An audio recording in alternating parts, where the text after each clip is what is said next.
എന്താ മോളെ? വേണ്ടച്ച, ഇനി എനിക്കിത് കാണണ്ട. ഇത് കാണുമ്പോ എനിക്ക് ദേവികയുടെ അച്ഛൻ ഓർമ്മ വരിക. പറ്റില്ല, ഇത് കണ്ടിരിക്കാൻ എനിക്കാവില്ല.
മലകി സിദ്ധുവിന് നേരത്തെ പോകുന്നേ, അവിടെ നിൽക്കും.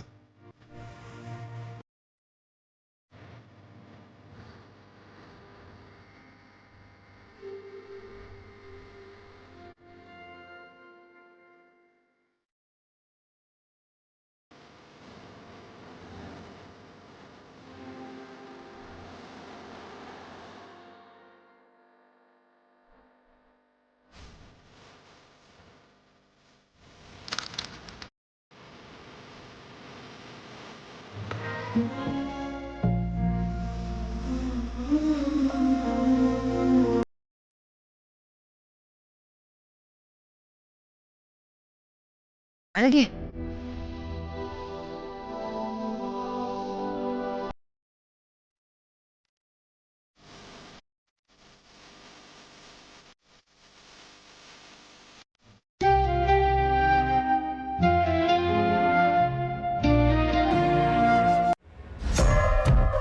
എന്ത് ഗോപു, എന്താ നിനക്ക് പറയാനുള്ളത്?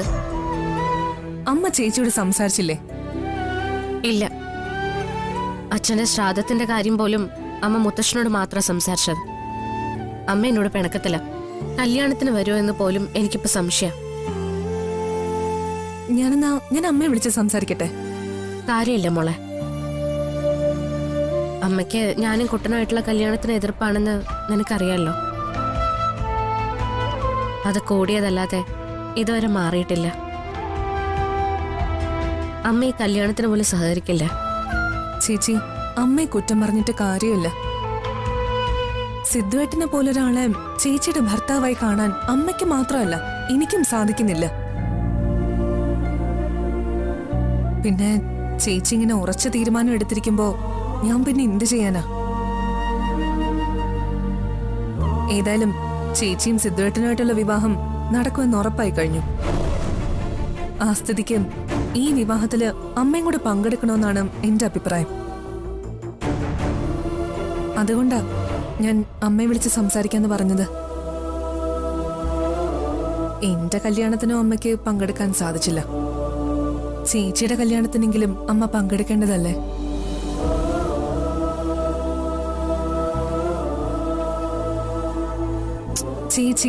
ചേച്ചി എന്താ ഒന്നും മിണ്ടാത്തെ? എനിക്കെന്തോ അമ്മ ഈ കല്യാണത്തിന് പങ്കെടുക്കാതിരിക്കുന്നതാണ് നല്ലതെന്ന് തോന്നുന്നു. ചേച്ചി, അമ്മ വന്നാ അത് ശരിയാവില്ല.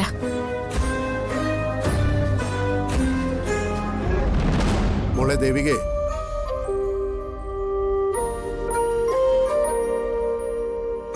മോളെ, എല്ലാവരും ഒന്നിച്ചുള്ള സ്ഥിതിക്ക് നമുക്ക് എല്ലാവർക്കും ചേർന്ന് മണ്ഡപം കൂടി കണ്ടിട്ട് പോവാന്നാ ഇവര് പറയുന്നത്. അതിനെന്താ മുത്തശ്ശ, നമുക്കും പോയി കാണാം. എന്നാ പിന്നെ നമുക്ക് ഇപ്പൊ തന്നെ പുറപ്പെടാം. നമുക്ക് പോവാം. വാ വാ വാ.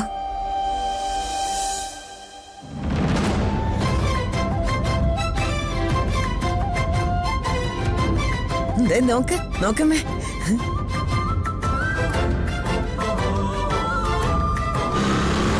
മോനെ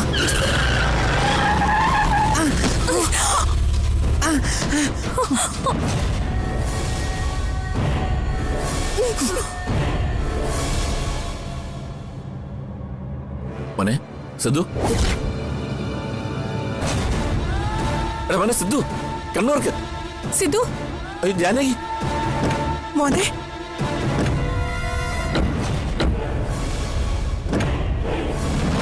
സിദ്ധു, സിദ്ധു, എടാ മോനെ, എടാ എന്ത് പറ്റിയാണോ നിനക്ക്? സിദ്ധു, എന്താ പറ്റിയ? തല തട്ടിയിരുന്നാ തോന്നുന്നു. സിദ്ധു മോനെ മോനെ കുറച്ച് വെള്ളം എടുക്ക.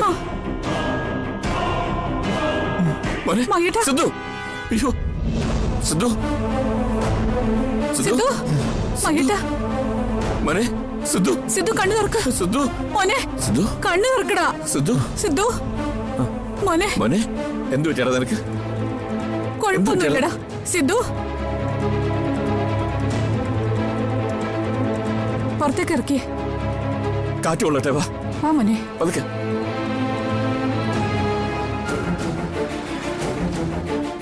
മോനെ സിദ്ധു മോനെ സിദ്ധു സിദ്ധുട്ട എന്ത് പറ്റി? നിനക്ക് വെള്ളം കുഴപ്പമൊന്നുമില്ല? കൊടുക്ക. ഒരു കുഴപ്പമില്ല. മോൻ വെള്ളം കുടിക്കാൻ വെള്ളം കൊടുത്തേ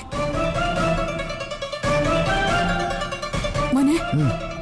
ഒരു കുഴപ്പമില്ല. അല്ല, നമ്മളിത് എവിടെ പോവാ? നമ്മളിപ്പോ ഓഡിറ്റോറിയം നോക്കാൻ വേണ്ടി പോകുകയല്ലേ? ഓഡിറ്റോറിയം? ഏത് ഓഡിറ്റോറിയം? അത് നിന്റെ കല്യാണത്തിന് വേണ്ടി ഓഡിറ്റോറിയം നോക്കണ്ടേ? നമ്മൾ അതിനു വേണ്ടി പോവാ.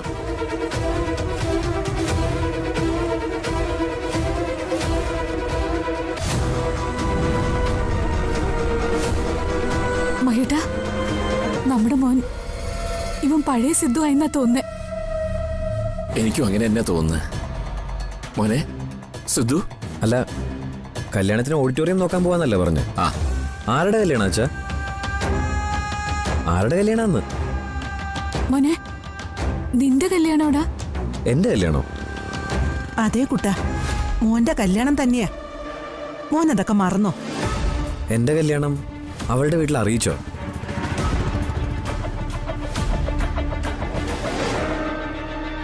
ആരുടെ വീട്ടിൽ? ശില്പയുടെ. ഏ, ശില്പയോ? ശില്പയോ? ശില്പയുടെ വീട്ടിൽ അറിയിച്ചോന്ന്. അല്ല, ഞങ്ങൾ തമ്മിലുള്ള വിവാഹത്തിന് ശില്പയുടെ വീട്ടുകാർ സമ്മതിച്ചോ? ശില്പ ആരാ? നിങ്ങളെന്തൊന്നും മിണ്ടാത്തേ? ശില്പയും ഞാനുമായിട്ടുള്ള വിവാഹത്തിന് അവരുടെ വീട്ടുകാർ സമ്മതിച്ചോന്ന്.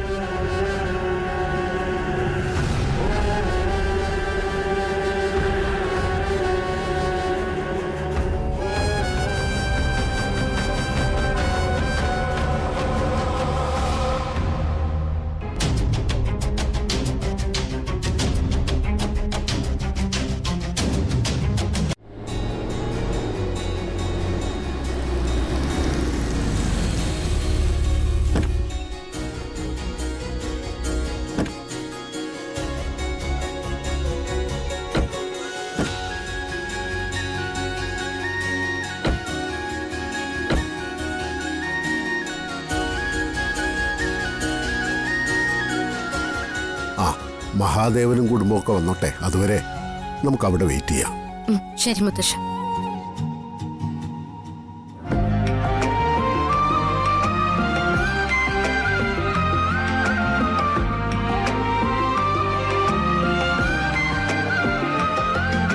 മോനെ, നിന്റെ വിവാഹം ശില്പയുമായിട്ടല്ല നടത്തുന്നത്. ശില്പയായിട്ടല്ല അപ്പൻ്റെ വിവാഹം നടത്തുന്നേ. പിന്നെ പിന്നെ എന്റെ വിവാഹം ആരുമായിട്ടാണ് നടത്താൻ പോകുന്നേ?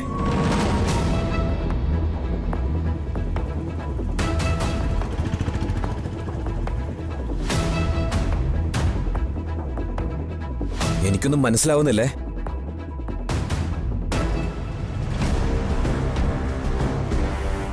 മോനെ, നിന്റെ വിവാഹം ഞങ്ങൾ ഫിക്സ് ചെയ്തിരിക്കുന്നത് ദേവികയായിട്ടാ. ദേവികയോ? അതാരാ?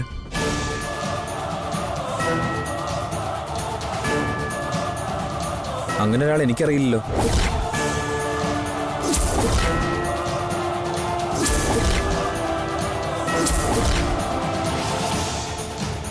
ആ പേര് പോലും ഞാൻ കേട്ടിട്ടില്ല.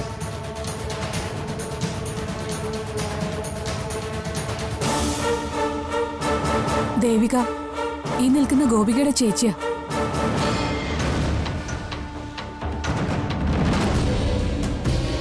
അല്ല, ഇതാരാ?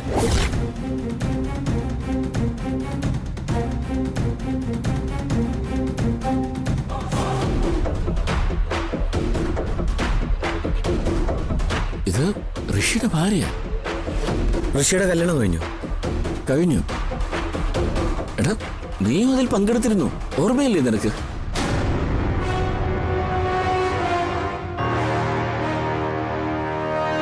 നിനക്ക് ഗോപികയും ദേവികയും ഒക്കെ അറിയാം. മോനെ, അവരെയൊക്കെ നീ ഇതിനു മുമ്പ് കണ്ടിട്ടുണ്ട്.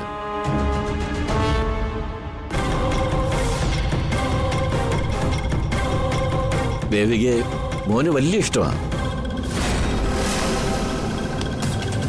മോന്റെ മാലാഖയായി ദേവിക. അച്ഛ, ഇത് ഇവരാരും അറിയില്ല. സിദ്ധു, നിങ്ങൾ എന്തൊക്കെ പറയുന്നത്? എന്തൊക്കെ സംഭവിക്കുന്നത്? മാലാഖ? ഏത് മാലാഖ? എനിക്കൊന്നും മനസ്സിലാവുന്നില്ലേ. എടാ, നമ്മളിപ്പോ മണ്ഡപത്തിലേക്കല്ലേ പോകുന്നത്. അവിടെ ദേവിക കാത്തുനിൽപ്പുണ്ട്. ദേവികയെ കാണുമ്പോ നിനക്കെല്ലാം ബോധ്യമാവും. സിദ്ധു, എല്ലാം വിശദമായിട്ട് പറയാം. ആദ്യം നമുക്ക് ഇവിടുന്ന് പോവാം. മഹിട്ട, വണ്ടി എടുക്ക്. സിദ്ധു വാ.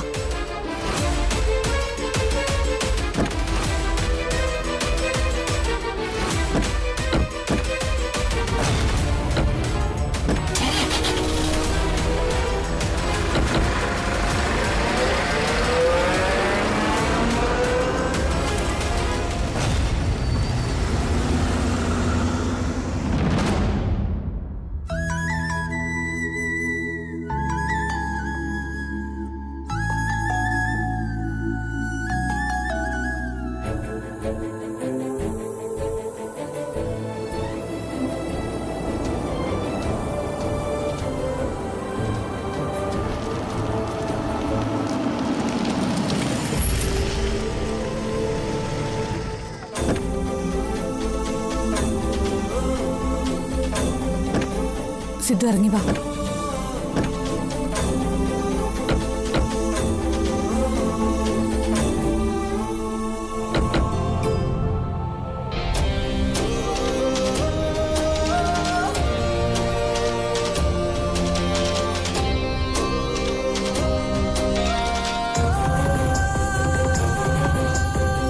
സിദ്ധു, അതാ നിനക്ക് വേണ്ടി വിവാഹം ഉറപ്പിച്ച പെൺകുട്ടി ദേവിക.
കുട്ട ഏ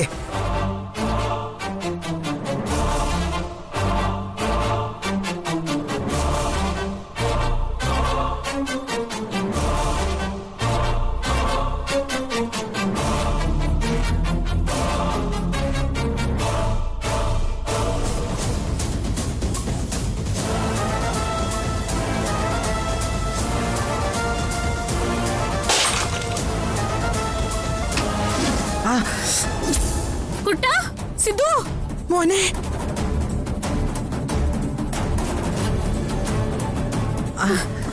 സിദ്ധു അരെ, സിദ്ധു. എന്താടാ മോനെ കുട്ട ഇല്ല എനിക്കൊന്നും പറ്റിയില്ല ദേ ഗണപതി മാമൻ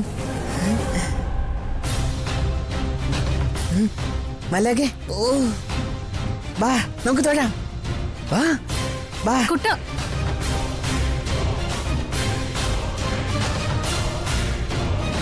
മല്ലാക്കെ പ്രാർത്ഥിക്കാം വാ ഭഗവാനേ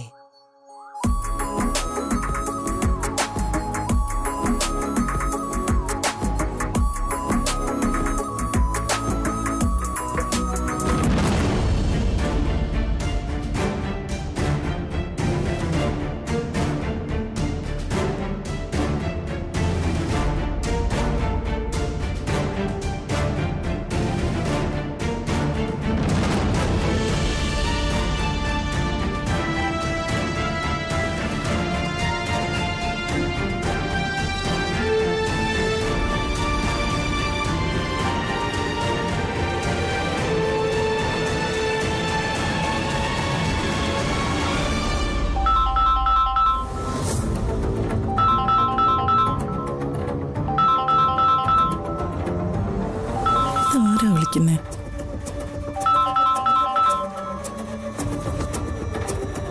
ഹലോ, ശ്രീകലയല്ലേ? അതെ, ഇതാരാ? ഞാനാ ഹരിദാസ്. ഹരിദാസോ? ഓ അല്ല, അങ്ങനെ പറഞ്ഞാൽ ശ്രീകലയ്ക്ക് മനസ്സിലാവില്ലല്ലോ. ഞാൻ ഋഷിയുടെയും സിദ്ധാർത്ഥന്റെയും ഇളയച്ചൻ, മഹാദേവന്റെ അനിയൻ. ഓ അത് ശരി. വിളിച്ചത്? ആ, അല്ല, ദേവികയുടെ കല്യാണ വിഷയം സംസാരിക്കാൻ വേണ്ടിയാ വിളിച്ചത്. അതിലെന്ത് സംസാരിക്കാനാണ്? അല്ല, സിദ്ധാർത്ഥനെ കൊണ്ട് ദേവിയെ കല്യാണം കഴിപ്പിക്കുന്നതിൽ ശ്രീകലയ്ക്ക് താല്പര്യമില്ലെന്ന് എനിക്കറിയാം. അല്ല, അതിന് ഞാനൊരിക്കലും ശ്രീകലയെ കുറ്റപ്പെടുത്തില്ല. സിദ്ധാർത്ഥൻ ഒരു മനോരോഗിയാണ്.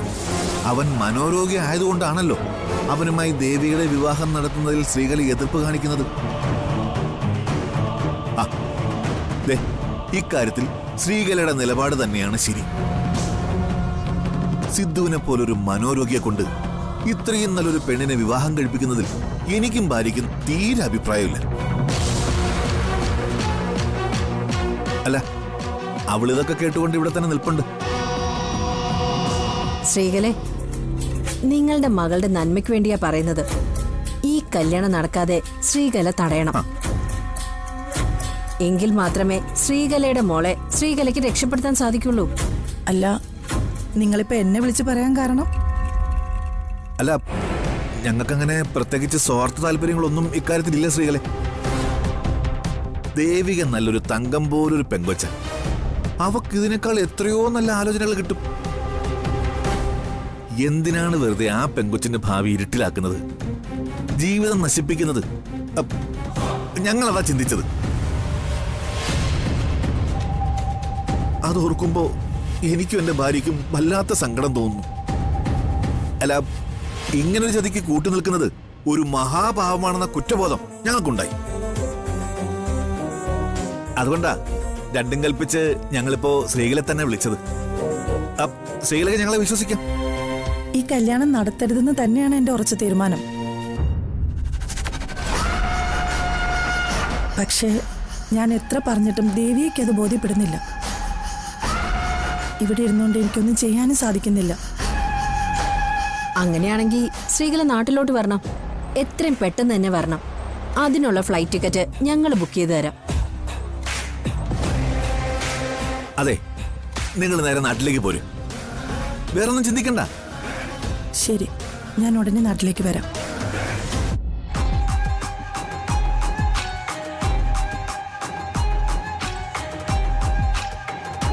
ആ പിന്നൊരു കാര്യം, നാട്ടിലേക്ക് വരുമ്പോ ഞങ്ങളാണ് ശ്രീകലയ്ക്ക് കൂട്ടുനിന്നതെന്ന് ആരും അറിയരുത്.